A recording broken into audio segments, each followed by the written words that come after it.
बच्चों, कल हमने कटाई के असूल पढ़ा था।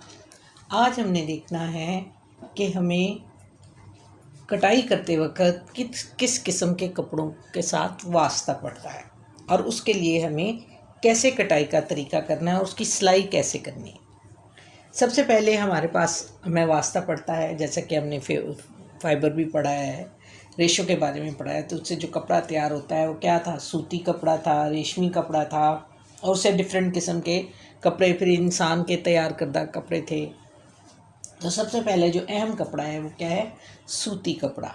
दूसरा फर वाला कपड़ा। तीसरा हमारे पास आ जाएगा लिनन, जिसको हमें लिबास बनाने की ज़रूरत पड़ेगी, कवर बनाने की ज़रूरत पड़ेगी। फिर हमारे पास आ जाता है एक्रेलिक कपड़ा, जो कि इंसानी खुद साख्ता रेशों के ज़रिए कॉटन के साथ मिक्स करके जो कपड़ा तैयार किया जाता है, रेयॉन जो तैयार किया जाता है, उसका थ्रेड के साथ जो कपड़ा तैयार किया जाता है उसे एक्रेलिक कहते हैं। फिर हमारा वास्ता पड़ता है शिफॉन के कपड़े के साथ। शिफॉन बारीक कपड़ा है जिसे दुपट्टों के तौर पर भी इस्तेमाल किया जाता है, लिबास के लिए भी इस्तेमाल किया जाता है। फिर है लेस या जालीदार कपड़ा, नेट जिससे बोलते हैं, वो दुपट्टों के किनारों पर भी लगाई जाती है, उसके नेट के कपड़े भी तैयार होते हैं, डिफरेंट जगह पर हम उसे इस्तेमाल करते हैं। फिर है हमारे पास कपड़ा ब्रोकेड, जो एक तरह से एक तरफ से चमकीला होता है। और फिर है नायलॉन।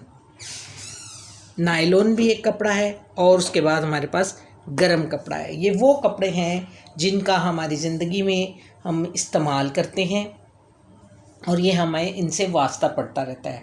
अब हर जगह तो हम थान तो नहीं लपेटेंगे, हर जगह हमें उनकी कटिंग करनी पड़ेगी, उसको अपने ज़रूरत के मुताबिक हमें सीना पड़ेगा, उसकी कटिंग करनी पड़ेगी। और उसका लिहाजा हमें ये ध्यान करना है कि ये इनके लिए हमें कौन से असूल जो हैं वो अपनाने पड़ेंगे, ताकि हम बेहतरीन, हमें कपड़े के डिज़ाइन का पता लग जाए, हमें उसकी कटाई का पता लग जाए, ताकि बेहतरीन लिबास या बेहतरीन कपड़ा हम तैयार कर सकें।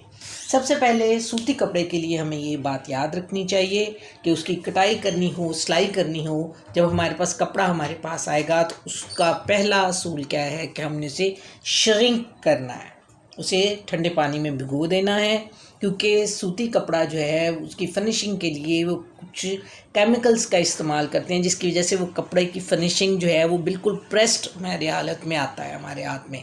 जब हम थानों से उसको लेकर आते हैं तो वो प्रेस्ड होता है, अकड़ा हुआ होता है। लेकिन जब अगर हम उसी हालत में उसके कपड़ा बना लेंगे, जब उसे वॉश करेंगे वो श्रिंक हो जाएगा और वो हमें तंग हो जाएगा। ये जिस चीज़ के लिए भी हम इस्तेमाल करेंगे, जब उसको वॉश करेंगे तो वो हमें उस अपनी असली हालत में नहीं मिलेगा। तो उसके लिए बेहतर है कि उसे क्या किया जाए, सबसे पहले कि उसे कटाई करने से पहले, उसे ये करने से पहले हमें पानी में भिगोकर उसको खुश्क कर लेना चाहिए और उसके बाद इस्त्री करने के बाद काटना चाहिए। फिर है फर वाले कपड़े। ये वो होता है जैसे वेलवेट हो गई, या ऐसे कपड़े जिनके ऊपर एक साइड पे बुर होती है, उसे फर कहा जाता है।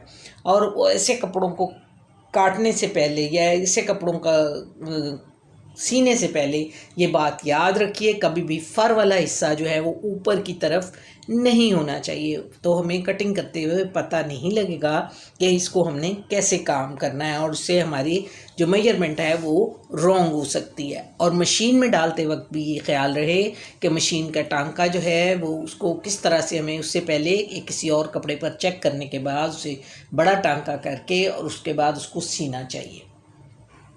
तीसरा कपड़ा हमारे पास आ जाता है लिनन।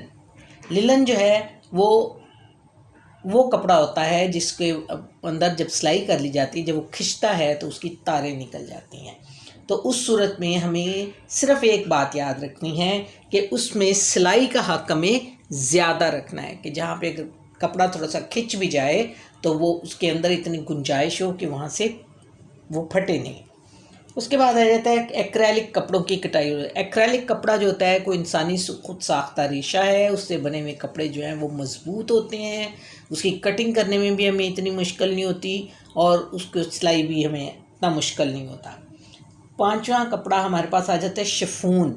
शिफॉन, जॉर्जेट शिफॉन, ये हमारे दुपट्टों के लिए इस्तेमाल होता है। ये कपड़ा बारीक होता है, हमारे लिबास के लिए भी उसको इस्तेमाल किया जाता है।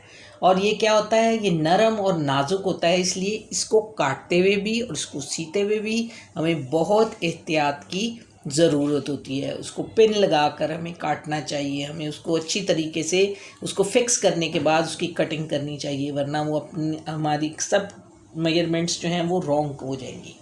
उसके बाद आ जाता है लेस या जालीदार लेस, जो हम किनारों पे लगाते हैं, हम डेकोरेशन के लिए हम अपने जाली वाली चीज़ें जो हैं वो लेस का इस्तेमाल करते हैं। तो उसका तरीक़ाकार क्या है कि उसको उसके किनारों को की जो वीविंग है, जो एक्स्ट्रा धागे हैं, उनको काट कर अच्छी तरह जहाँ पर उसको लगाना है उसको फिक्स किया जाए, उसको पिन्नों के साथ फिक्स किया जाए और फिर उसको काटा जाए। इसी तरह जालीदार कपड़ा जो है उसकी भी कटिंग करते वक्त हमें उसको अच्छी तरह बिछा कर उसको फिक्स करना है और उसके बाद उसकी कटिंग करनी है। और उसको सीते वक्त भी हमें मशीन में उसके दरमियान में अखबार या कोई ऐसी चीज़ रख कर करना है ताकि मशीन का टांका जो है वो उस पर सही आ सके।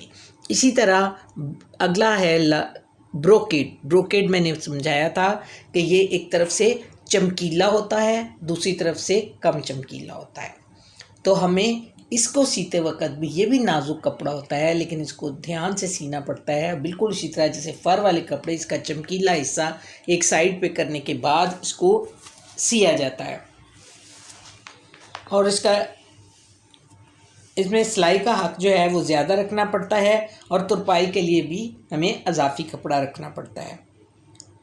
सिलाई करने के बाद सिलाई के हक़ के किनारों, कंधे, आस्तीन की गुलाई ऐसी जगह पर जहाँ पर ज़ोर पड़ता है, यानी हमारे लिबास में अगर हमने ब्रोकेड का लिबास बनाया है तो जितने कंधों की सिलाई ऐसी जगह जहाँ पर हमारे पास गुंजाइश इतनी नहीं होती कि हम ज़्यादा कपड़ा रखें, तो वहाँ पर हम क्या करें, रिबन या कपड़ा लगाकर सिलाई करें ताकि उसके सिरे जो हैं वो चुभे नहीं और सिलाई भी उधड़े नहीं और लिबास में भी सफाई आ जाती है। ब्रोकेड के कपड़े के नीचे हमेशा अस्तर लगाना चाहिए, यानी उसको खाली नहीं सीना चाहिए, वो चुभता है क्योंकि वो नायलॉन होती है और उसके अंदर जो चमकीला थ्रेड होता है वो चुभता है। तो हमेशा ब्रोकेड के कपड़े के नीचे अस्तर लगाकर हमें सीना चाहिए। उसके बाद हमारा आ जाता है नायलॉन। नायलॉन का कपड़ा जो है ये भी स्लिपरी होता है, ठीक है। इसके लिए ड्राफ्ट को हमेशा पिन लगाकर उसके साथ पिनों के साथ फिक्स करके फिर हमें इसकी सिलाई करनी चाहिए। उसके बाद आ जाता है गर्म कपड़े। गर्म कपड़े जो हैं, गर्म कपड़ों की कटाई के वक्त ड्राफ्ट को कपड़े पर रख कर पिन लगा लें और तेज़ कैंची से कटाई करें। कपड़ों पर सिलाई का हक़ ज़्यादा रखें और ट्रेसिंग व्हील या चाक से सिलाई की लाइनें ट्रेस करें। गर्म कपड़ों की फिनिशिंग के लिए हाथ से या मशीन से ओवर कास्ट करेंगे, जिसे ओवरिंग वो कहते हैं ओवरऑल करना, जिससे कपड़ों लिबास में आप देखें ड्रेसेस के अंदर जो ओवरऑल किया जाता है उसकी बात है।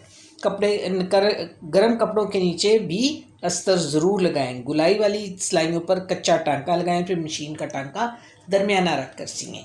ये वो पॉइंट्स हैं जिसके तहत हमें ये 10 किस्म के कपड़े जो हैं वो हमारे पास आएंगे, जिनको मुख्तलिफ़ कंडीशंस में हमने सीना है, हमें काटना है। तो हमें इन बुनियादी बातों का ध्यान रखना है। मैं एक दफ़ा फिर से दोहरा देती हूँ, सूती कपड़े के लिए इसे श्रिंक करना बहुत ज़रूरी है।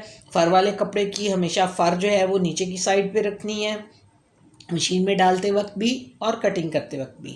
लिनन के कपड़े की सिलाई का हक़ ज़्यादा रखना है। एक्रेलिक कपड़ों का क्योंकि मजबूत है, इसमें इतनी नाजुकी की ज़रूरत नहीं होती। शिफॉन के कपड़े में भी सिलाई का हक़ ज़्यादा रखना है और इसको एहतियात से सीना है, ठीक है, और खींचना नहीं है इसको ज़्यादा क्योंकि ये कपड़ा लचकीला होता है। उसके बाद लेस या जालीदार कपड़ों को जो है वो अच्छे तरीके से सफाई के साथ इसके किनारों की फिनिशिंग करनी है, इसका ख्याल रखना है और इसको सही तरीके से कपड़े पर रख कर इसको फिक्स करना है, उसके बाद काटना है। उसके बाद है ब्रोकेड। ब्रोकेड के लिए भी मैंने बता दिया कि इसको अखबार या कोई चीज़ रख कर सिएं और इसके जो गुलाई के जो कंधों की सिलाई है या उन जगहों पर रिबन रख कर सिएं और इसके अंदर अस्तर लगा कर सिएं। नायलॉन का कपड़ा जो है ये नरम होता है, इसके लिए बहुत एहतियात की ज़रूरत होती है और इसको हमेशा पिन लगाकर काटना और सीना चाहिए। उसके बाद है गर्म कपड़े। इसके लिए भी तरीका यही है कि हम इसे एहतियात से काटें, इसको फिक्स करें, लगाएं और उसके बाद इसको ओवरलॉक कराएं। ओवरलॉक करवाने के बाद इसके नीचे अस्तर भी ज़रूर लगाएं, ठीक है। और सिलाइयों के लिए कच्चा टांके का इस्तेमाल करें। ये वो मुख्तलिफ कपड़े हैं जिनके लिए हमने ये असूल याद रखने हैं।